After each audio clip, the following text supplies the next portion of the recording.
আচ্ছা দাদা, পৃথিবীতে সবাই বলে মানে রাগী মানুষ নাকি খুব খারাপ হয়। আচ্ছা, রাগী মানুষ কি আসলেও সবসময় খারাপ হয়?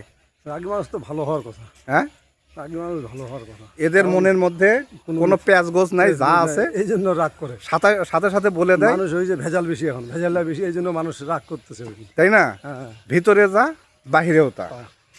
দেখেন, এই যে ডিমগুলো আছে, উপরের আবরণ শক্ত, হুম। অথচ ভিতরেই একটা সুপ্ত জীবন থাকে, তাই না? হুম। ডিমের ভিতরে কুসুম নরম তুলতুলে, তাই না? ওপরটা শক্ত। এই যে দেখেন, প্রতিটা বীজ তার উপরের আবরণটা কি শক্ত না? হুম। ভিতরে একটা করে প্রাণ আছে। শক্ত জিনিসের মধ্যেই তো বড় কোমল জিনিস থাকা, তাই না? ভালো জিনিসটা। তা আপনি যদি মুখে মিষ্টি ভাষা বলে ভিতরে ভিতরে যদি শয়তানি লুকে রাখেন, তার চেয়ে যে মানুষটা রাগী মুখে যা বলতেছে ভিতরেও তাই আছে, হুম। কোনটা ভালো তাহলে? আলহামদুলিল্লাহ, যে রাগী বেশি হয়ে যায় ভালো। তাহলে আমরা রাগী মানুষকে সবসময় খারাপ বলি, এটা কেমন কথা? না, এটা বলা যাবে না। এটা এখন চেঞ্জ করা লাগবে না? অবশ্যই এটা বলা যাবে। এটা আসলেও এটা ঠিক না।